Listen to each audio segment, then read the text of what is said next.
Hello everyone. This show is brought to you as a courtesy of Raj Malhotra IAS Institute. By means of this show that is called the Booster Shot, I, Ayush Gupta, cover for you on a daily basis the Indian Express's explained section, Big Picture Debates of Rajya Sabha TV and the Science Monitor by Rajya Sabha TV.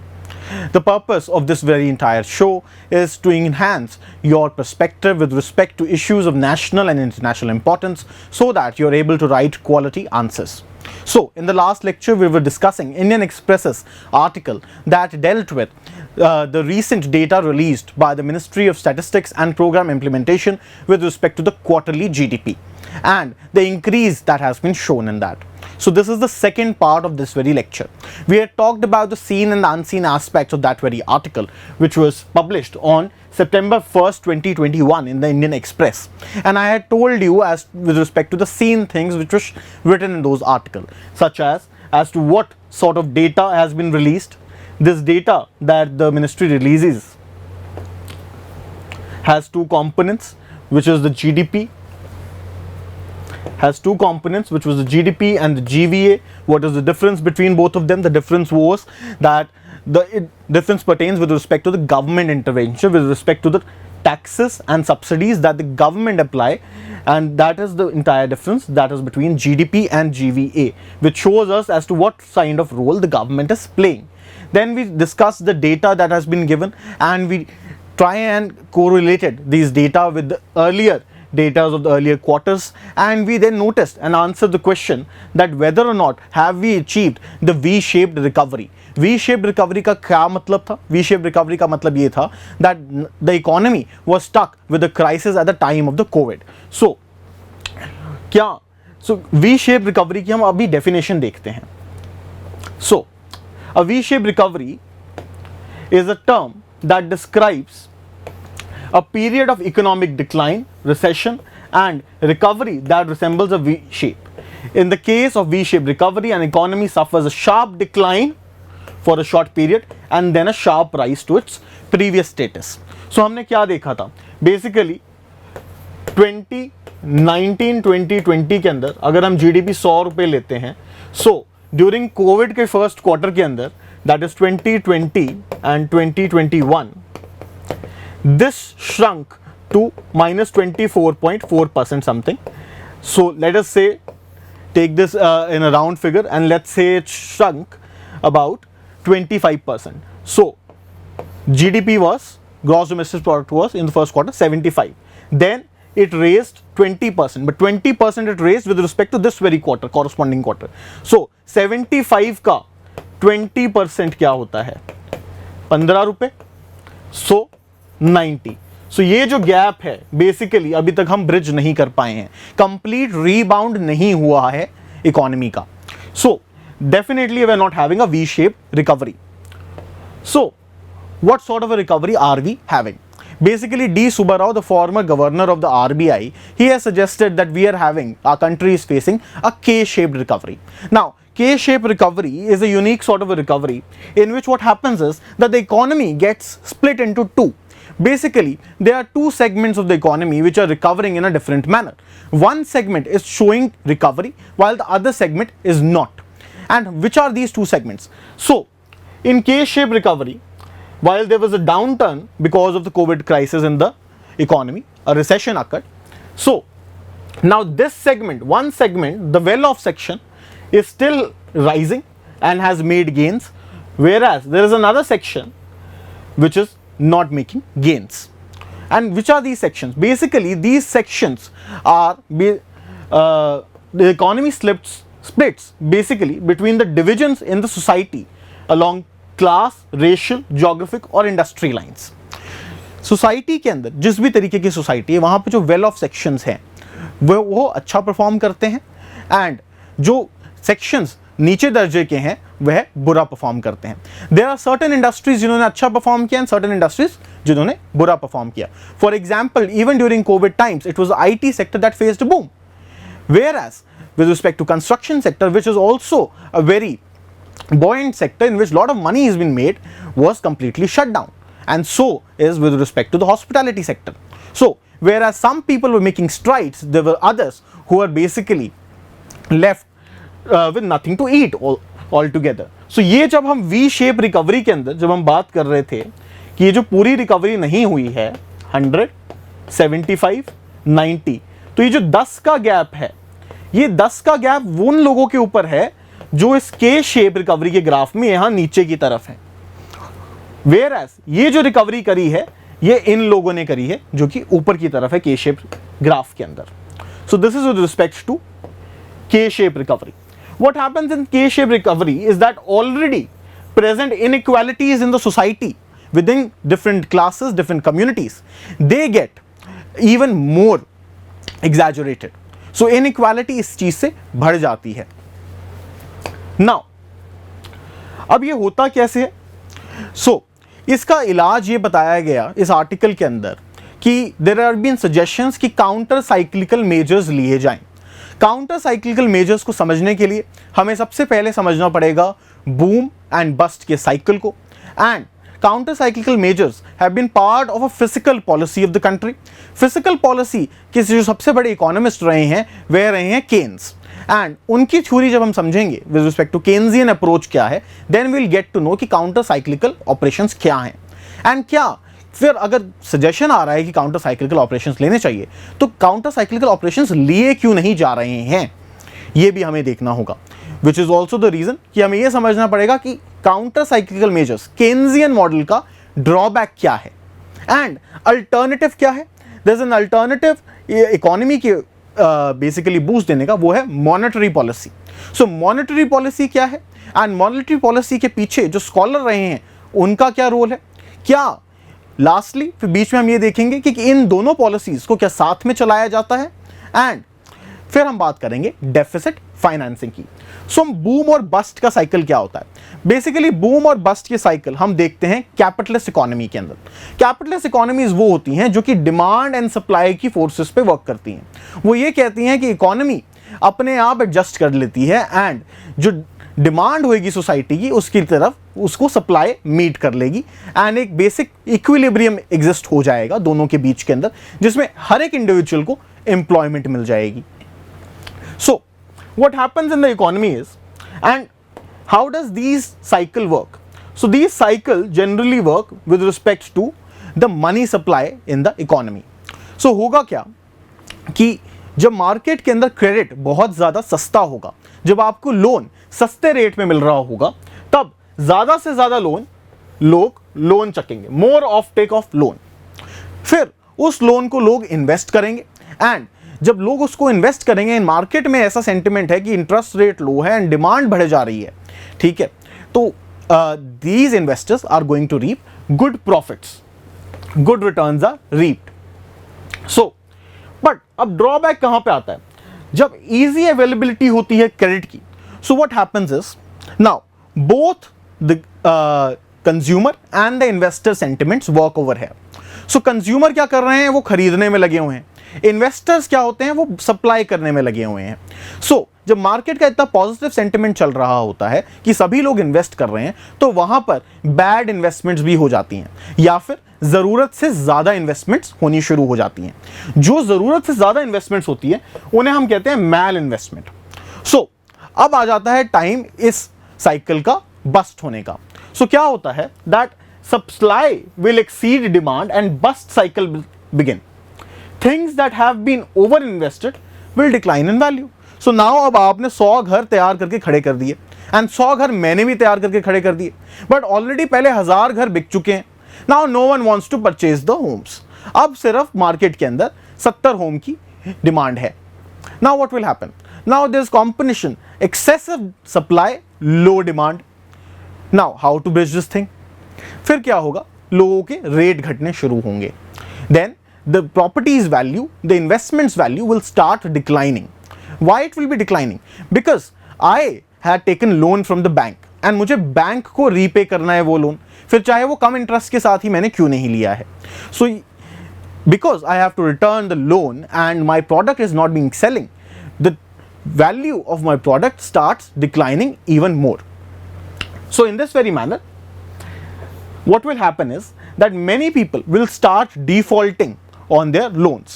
जब आप अपने loan पे default करना शुरू कर देंगे क्योंकि आपका माल बिका नहीं, आपने ज्यादा इन्वेस्टमेंट कर दी जरूरत से ज्यादा, एंड अब आपका माल बिक नहीं रहा, फिर आपको क्या करना होगा, बैंक के पैसे तो आपको लौटाने होंगे, चाहे आपने कम इंटरेस्ट पे ही लिए. So when you will not be able to return that very money to the bank, जब आप एनपीए हो जाएंगे, तब मार्केट के अंदर बैंक के पास क्रेडिट सप्लाई की कमी हो जाएगी.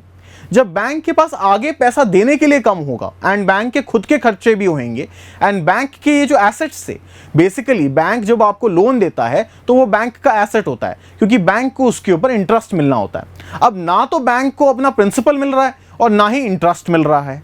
सो बैंक को वो घाटा भी पूरा करना है, जो फ्यूचर डिमांड है उनको भी पूरी करनी है लोन्स की. एंड बैंक भी किसी से वो पैसा लेता है, बैंक टेक्स डिपॉजिट्स. सो वो डिपॉजिटर्स भी जब आते हैं अपना पैसा लेने के लिए तो उनको भी पैसा देना पड़ता है. So in this very manner bank are constrained to increase the interest costs. जब इंटरेस्ट कॉस्ट मार्केट में इंक्रीज हो जाएगी तो फ्यूचर इन्वेस्टमेंट होनी बहुत ज्यादा मुश्किल हो जाएगी. So in this very manner the economy all together enters a cycle of bust and it gets and the recession sets in. अब ये रिसेशन कब तक चलेगा? ये रिसेशन तब तक चलेगा जब तक मार्केट के अंदर रेट इतने नहीं गिर जाते कि कुछ एक इन्वेस्टर्स जिनके पास अभी भी पैसे पड़े थे, they start feeling comfortable that yes, now it is the right time to start investing. So when those investors will start investing, then the market will see the return towards the bust cycle, it will start ascending. So this is how in a capitalist economy boom and bust cycles work. So एक time पे boom आएगा, there will be lot of investments, फिर उन investments जब वो demand से exceed कर जाती हैं तब उनकी वैल्यू घट जाएगी, and then the market will start coming down, investment sentiment would be low and people will start losing their jobs. जब people will start losing their jobs, तब क्या होगा, तब कंज्यूमर अपने एक्सपेंडिचर को कम कर देगा, बिकॉज नाउ द कंज्यूमर, जो कंज्यूमर भी कहीं ना कहीं जॉब ही कर रहा होगा, so he also is uncertain about his job, he doesn't know in future whether he will be having a job और नॉट. सो वो अपना डिस्क्रिशनरी एक्सपेंडिचर कम कर देगा. डिस्क्रिशनरी एक्सपेंडिचर जैसे कि आपके पास पैसे तो पड़े हैं गाड़ी खरीदने के 9 लाख रुपए, लेकिन आप उस गाड़ी को नहीं खरीद रहे इस साल. वो आप इसलिए नहीं खरीद रहे बिकॉज आपको फ्यूचर में नहीं पता कि मेरे पास जॉब रहेगी या नहीं रहेगी. सो जो एक्सपेंडिचर आप कर भी देते इवेंचुअली, वो भी एक्सपेंडिचर आप रोक देते हैं. In this very manner the market starts in the bust cycle. And USA का अगर हम एग्जांपल ले, सो 1940 से लेकर अब तक यूएसए के अंदर लगभग 14 cycles of boom and bust आ चुके हैं. नाउ इस बूम एंड बस्ट के साइकिल से बाहर कैसे निकला जाए? सो बूम एंड बस्ट के साइकिल से बाहर निकलने के दो तरीके हैं, एक है मॉनेटरी पॉलिसी, एक है फिजिकल पॉलिसी. सो जब हम काउंटर साइक्लिकल मेजर्स की बात करते हैं तो काउंटर साइक्लिकल मेजर का मतलब यह है कि जब बूम का टाइम चल रहा है, सो गवर्नमेंट क्या करे, अपनी स्पेंडिंग कम कर दे. क्योंकि हमने ये देखा है कि जीडीपी ग्रोथ के अंदर जब हमने फैक्टर्स देखे थे डिमांड के, सो डिमांड के कौन कौन से फैक्टर्स हमने देखे थे? डिमांड के हमने फैक्टर्स देखे थे private consumption expenditure, government final consumption expenditure, gross fixed capital formation. So private investment, private consumption, government consumption and investment, and then we had the net exports. If you're not able to relate to these things, you'll definitely have to see the first part of the lecture. So basically private investment खत्म हो चुकी है, capital formation खत्म हो चुकी है. So अब तरीका यही रह गया है कि यहाँ पे government investment करे. So counter cyclical में क्या होता है, जब boom का पीरियड है तो जीडीपी बढ़ रही है क्योंकि कंजम्पशन, प्राइवेट कंजम्पशन बढ़ रही है, इन्वेस्टमेंट बढ़ रही है. सो इस टाइम पे गवर्नमेंट को अपना एक्सपेंडिचर कम कर देना चाहिए, बिकॉज गवर्नमेंट एक्सपेंडिचर करे या ना करे उसके बावजूद भी जीडीपी बढ़ रही है. Because we know that after a while जब ये बूम साइकिल खत्म होगा एंड जब बस्ट शुरू होएगा, तब प्राइवेट जो कंजम्पशन है वो भी डिक्रीज हो जाएगी, इन्वेस्टर का सेंटिमेंट भी कमजोर हो जाएगा, एंड उस टाइम पे स्टिमुलस की जरूरत होगी by the government. So counter cyclical measures का ये मतलब है कि जब इकोनॉमी डाउन टर्न पे है तब गवर्नमेंट अपना एक्सपेंडिचर इंक्रीज करे. सो ये बेसिकली रिलेट करता है हमारी फिजिकल पॉलिसी से. So physical policy is dealing with respect to the expenditure of the government, कि गवर्नमेंट को कितना एक्सपेंडिचर करना चाहिए. एंड फिजिकल पॉलिसी के रिस्पेक्ट के अंदर जो बहुत बड़े इकोनॉमिस्ट हुए वो रहे केन्स, एंड केन्स ने ही हमें ये काउंटर साइक्लिकल मेजर के बारे में बताया. सो एज ही सेड कि when aggregate demand is the driving force of GDP, in times when there is a bust, then government has to intervene, government should intervene, and government should try to stabilize the economy. Why does Keynes say this? Why aren't we going with the principles of capitalism? Capitalism ये कहता है कि आप market को उसके हाल पे छोड़ दीजिए, एंड मार्केट अगर ऊपर जाती है और नीचे आती है तो अपने आप ही डिमांड एंड सप्लाई की फोर्सेस वर्क करेंगी एंड उस चीज़ को ऊपर लेके जाएंगी. लेकिन ये कितने टाइम के अंदर रिकवरी होगी ये अनसर्टन रहता है. हो सकता है कि रिकवरी 1-2 क्वार्टर के बाद ही हो जाए, हो सकता है रिकवरी 5 साल भी ना हो. लेकिन जस्ट अंडरस्टैंड द सिनेरियो, अगर हमने मार्केट को उसके हाल पे छोड़ दिया एंड रिकवरी हुई नहीं, तो उस केस के सिनेरियो में क्या होता है? केन्स कहते हैं that if we do not do anything then all of us will die. जितने लोग किसी वॉर में नहीं मरते, जितने लोग किसी फेमाइन में नहीं मरते, उससे ज़्यादा लोग फाइनेंशियल पॉलिसीज के कारण मर जाते हैं. एंड नॉट जस्ट दिस, इसके पॉलिटिकल रिपरकशंस भी होते हैं. पॉलिटिकल रिपरकशंस कैसे? सो आप एक इंडिविजुअल की लिबर्टीज को तो कंस्ट्रेन कर सकते हैं, मे बी वो इंडिविजुअल वो चीज़ को सह लेगा. लेकिन when an individual knows that now today he does not have any money, his social stature will go down and he has to come onto the street, at that very time that individual would surely rebel against the government. French Revolution के सबसे पहले आने का तरीका भी यही था, that French monarch was incognizant of the plight of its population. So, and why is also USA imposing the maximum pressure policy on Iran? USA ने ईरान के ऊपर सारे ट्रेड के ऊपर एम्बार्गो लगा दिया है. सो उससे क्या हो रहा है? ईरान की इकोनॉमी बेसिकली, सरकार पे प्रेशर कैसे बनाया जाएगा? इकोनॉमी के थ्रू, कि वहां पे एक कंप्लीट रिसेशन का सिनेरियो चल रहा है काफ़ी टाइम से, बिकॉज कोई भी डिमांड एंड सप्लाई कभी फ्यूचर बाहर जब ट्रेड नहीं हो रहा उनके साथ, तो वहां पे कोई एक्स्ट्रा मनी नहीं आ रहा है उनकी इकोनॉमी के अंदर. सो ultimately what will happen, that the people will get fed up of their government and people will start rebelling against the government. That is the exact policy that USA is today applying with respect to Iran and North Korea. So Keynesian model ये कहता है कि in this very scenario it is okay to have unbalanced government budget, and अगर government अपने आमदनी से ज़्यादा अगर खर्च रही है तो उसमें कोई दिक्कत नहीं है. गवर्नमेंट की बैलेंस शीट बिगड़ भी जाए तो उसमें कोई दिक्कत नहीं है, बट प्रोवाइडेड कि जो इकोनॉमी का साइकिल है उसको करेक्शन की ज़रूरत होनी चाहिए, इकोनॉमी को स्टेबलाइज कर देने की ज़रूरत होनी चाहिए. बिकॉज गवर्नमेंट अपना घाटा, government has number of resources and number of ways to cover up its loss. Maybe जब फ्यूचर में इकोनॉमी बूम के टाइप पे होंगी, तब when the demand side will get abundant, at that point in time the government can raise the taxes. So जब ultimately government expenditure से demand increase हो जाएगी, तब आप taxes लगा दीजिएगा. So this is what Keynes says. However, now counter cyclical measures को लगाने का and इस investment को करने का, at times we do not know what will be the reaction of the market, because market में consumer sentiments भी एक important role play करते हैं. And which is why the one backdrop of this Keynes model is the liquidity trap. So what the government does is, when the government starts spending money in the economy, economy के अंदर पैसा ज़्यादा आना शुरू हो जाता है.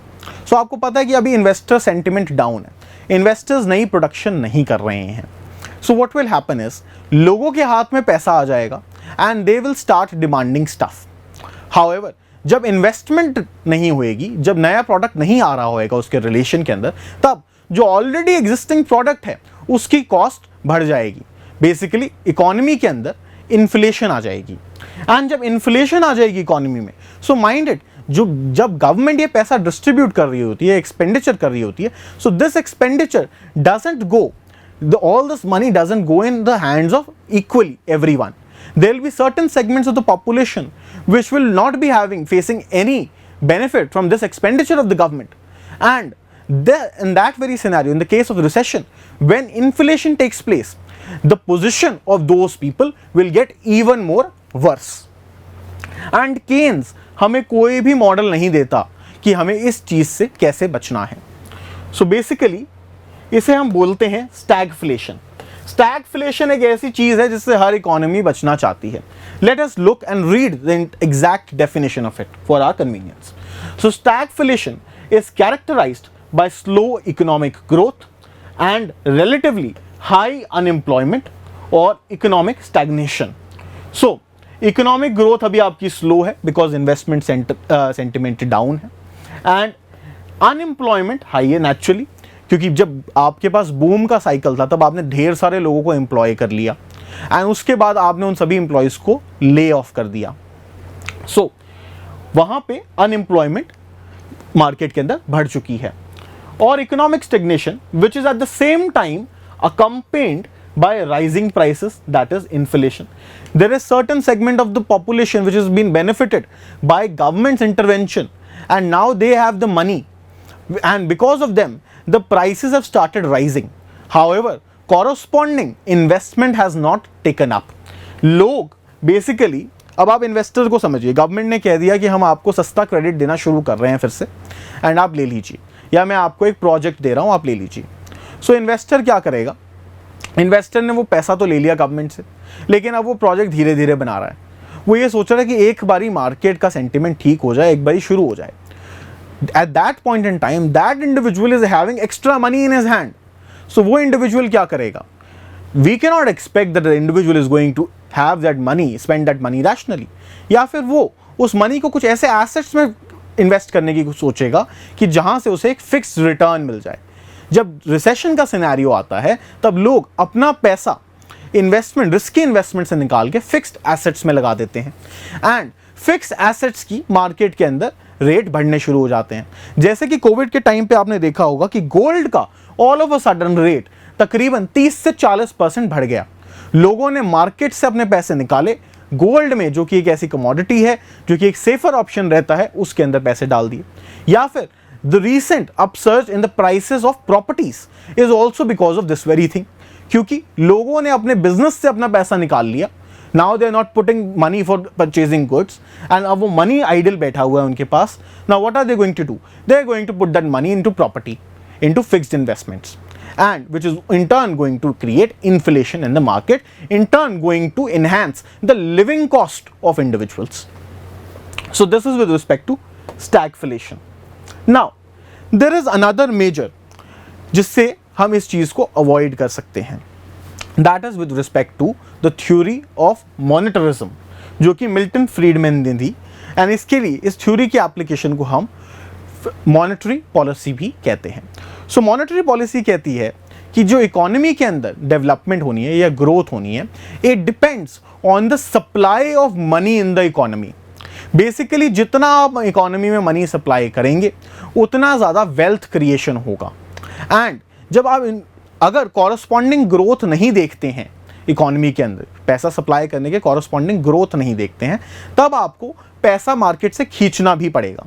You have to maintain a flow of money in the market in such a manner that along with certain appreciation the market forces also respond and their investment starts picking up. So एक equilibrium बना के रखना पड़ता है. इसे हम inflation targeting भी कहते हैं. So let's read this. It maintains that money supply, that is the total amount of money in an economy, is chief determinant of real GDP, कि कितने बेसिकली आपका प्रोडक्ट बनेगा मार्केट में. And in short run, basically short run के अंदर कितना बनेगा product, अगर ज़्यादा मनी है तो लोग ज़्यादा प्रोड्यूस कर देंगे. And the price level over longer periods of time. So longer period of time में क्या प्राइस लेवल रहेगा? एक certain amount of inflation, that is increase in cost of the product विज़-वी what was the cost of the product earlier, वो maintain किया जाता रहता है economy के अंदर. जनरली जो हमने टारगेट सेट कर रखा है कि हम अप टू 6% इन्फ्लेशन साल के अंदर ला सकते हैं, इतना मनी सप्लाई आरबीआई इंक्रीज कर सकती है मार्केट के अंदर. ये किस लिए ज़रूरी है? एक certain amount of inflation rate, ये इसलिए ज़रूरी है ताकि लोगों के लिए इन्वेस्टमेंट बना रहे, ताकि एंटरप्रेन्योर्स को बेसिकली एक पॉजिटिव होराइजन दिखे, एंड ताकि उनको एक मोटिवेशन मिले कि वो फ्यूचर में इन्वेस्ट करें एंड फ्यूचर में उस चीज़ की वैल्यू बढ़े। एंड एक डेवलपिंग इकोनॉमी के अंदर जो scope of increase in value है वो हमेशा ज़्यादा रहता है। So monetary policy, one of the tools of the government, has to affect the overall performance of the economy, and monetary policy को basically लागू करने के लिए गवर्नमेंट के पास इंस्ट्रूमेंट्स क्या हैं? So government does open market operations, basically government market में bonds जब बेचती है, अगर सरकार ने कह दिया कि मैं आपको 20 साल के लिए बॉन्ड बेच रही हूँ एंड इसके ऊपर आपको एक फिक्स्ड इंटरेस्ट मिलेगा 6% का, so what will happen is जो बैंकिंग इंस्टीट्यूशंस है, ये और भी कई जो बड़े हाउसेज है लाइक इंश्योरेंस इंस्टीट्यूशंस, वह अपना पैसा उस इंस्ट्रूमेंट में डालने की सोचते हैं, एक्स्ट्रा पैसा, सो दैट उनको एक लॉन्ग टर्म पर्सपेक्टिव में एक फिक्स्ड इनकम की गारंटी हो गई। वेयर एज जब सरकार को अगर मार्केट के अंदर पैसा डालना होता है, उस टाइम पे सरकार इंटरेस्ट रेट्स कम कर सकती है। So there are various measures of this policy, monetary policy, and जिसके अंदर आ जाते हैं open market operations, bank rate, CRR, SLR and liquidity adjustment facilities जैसे कि repo rate and reverse repo rate. इसके अलावा सरकार बेसिकली रैशनिंग ऑफ क्रेडिट कर सकती है। सरकार कह सकती है कि आपको इन सेक्टर्स को ही प्रायोरिटी सेक्टर लेंडिंग करनी है। सरकार पब्लिसिटी कर सकती है, बैंकों को ये कह सकती है कि आप थोड़ा कम खर्चिए, या फिर सरकार मॉरल सुएजन कर सकती है, बैंक्स को ये कह सकती है कि आप अपना खुद का इंटरेस्ट रेट घटा दीजिए, आप ज़्यादा मार्जिन ना लीजिए। So this is with respect to the monetary policy.